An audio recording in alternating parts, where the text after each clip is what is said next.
Creating a PO in Gimme does not automatically place that order with your vendors. It does, however, activate the superpower suggested order quantity. You define the vendor, product, and estimated delivery date based on another superpower, AutoPAR, and other information like on hand inventory and daily pick volume. We give you a suggested order quantity for each product from this vendor. Ordering at least this quantity lowers the probability of a future stockout. That's why it's a superpower to help you solve shortages.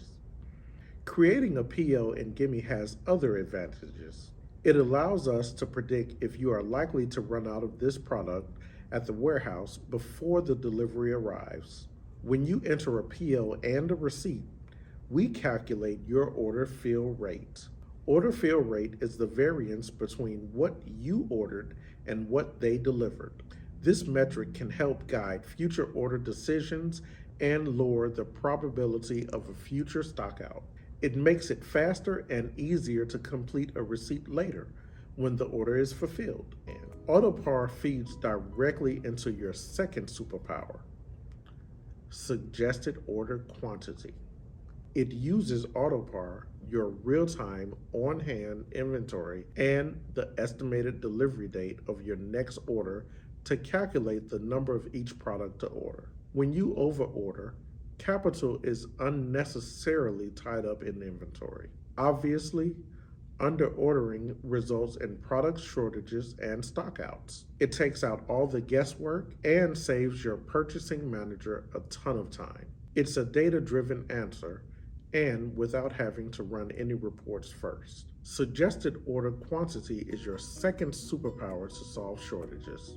It uses an intuitive days-based AutoPAR calculation, which adjusts the PAR value automatically as your overall sales increase or decrease. Gimme is the only software to do this. Creating purchase orders. Entering purchase orders is now housed within the new warehouse page. Now that AutoPAR is set for Lay's Barbecue, our warehouse manager can take advantage of Gimme's next superpower, suggested order quantity. First, he selects the vendor, product family, and estimated delivery date.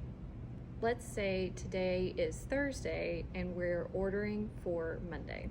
When he adds Lay's Barbecue to the purchase order, Gimme suggests an order quantity based on this calculation.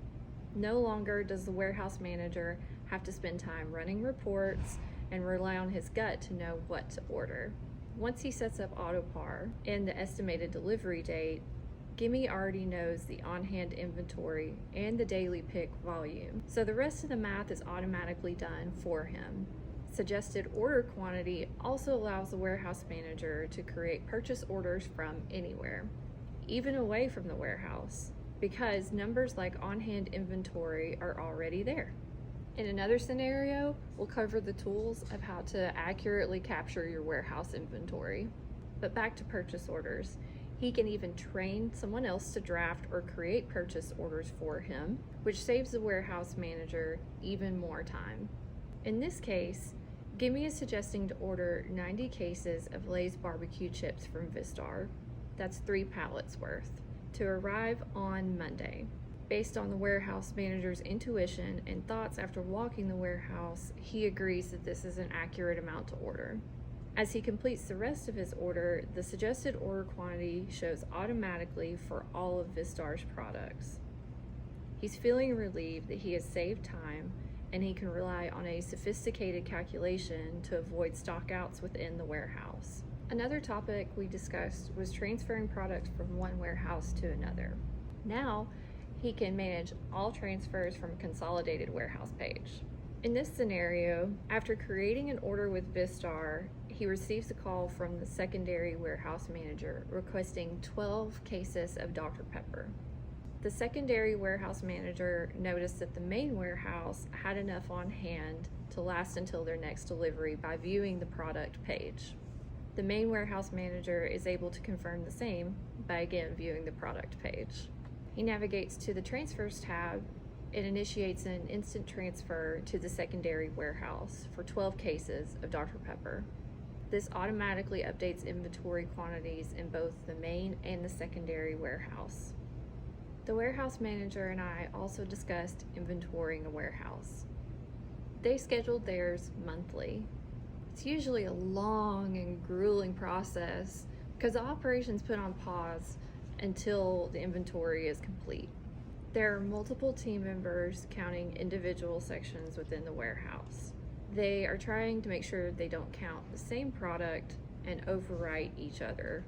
There's also the inability to know which products need to be zeroed out that are no longer in the warehouse. It's a difficult process to get right. Here's an example of using Gimme's latest warehouse features to inventory a warehouse. First, the warehouse manager goes into the new warehouse page in Gimme, selects the warehouse, opens the inventory tab, and clicks Start Inventory. This creates a new tab labeled Active Inventory, which informs all users that the warehouse is actively being inventoried. In this scenario, a team member using Field to count snacks is making quick work of his section as he counts in bulk by the case and then the loose snacks by the each. Some of the chocolate candy bars are located in different sections for market picks, but he doesn't have to worry about overwriting the other person in the market pick section. The same product counted by 2 users is combined automatically. When everyone is finished counting, the warehouse manager reviews the active inventory to see what was counted and what was not counted. Next, he toggles from inventory to not inventoried to make sure everything was either counted or zeroed out. Everything looks to be correct, and he submits the inventory data by selecting Finish Inventory. This updates all product quantities for the main warehouse. As we continue to discuss how supply chain issues affected this warehouse manager's operation, we started talking about receiving product. He explained to me that every vendor is struggling to fulfill orders due to manufacturing limitations and staffing shortages. Not only is he often receiving less product, but pallets are often packed in ways that makes it hard to determine what's in there and what isn't. Just yesterday, he opened a mixed pallet with 50 cases of Cheez-Its. As they went through the rest of the pallets, they discovered 10 cases randomly distributed throughout different pallets. Reconciliation is further complicated by trusting the vendor's paper invoice or comparing it to a purchase order, for example, from Vistar's portal. Now let's say it's Monday and the Vistar truck just pulled up to the warehouse. The warehouse manager knows that it's a large order, so he recruits help from another staff member. In Field, they open the warehouse page, select the main warehouse, and then tap on Receive Items. He has the option to manually build the receipt from scratch or compare to an open purchase order. Comparing the purchase order to the product received provides him an order fill variance. Having a list of expected products and quantities received speeds up the receiving process and decreases the chance for human error. Remember the 90 cases of barbecue Lays that he ordered last Thursday? Unfortunately, Vistar shorted him by 30 cases. This is the only product that needed to be changed on the receipt. Luckily, everything else was accounted for. Once he completes the receipt in Field, the inventory quantities are updated and he's ready to begin planning pick orders.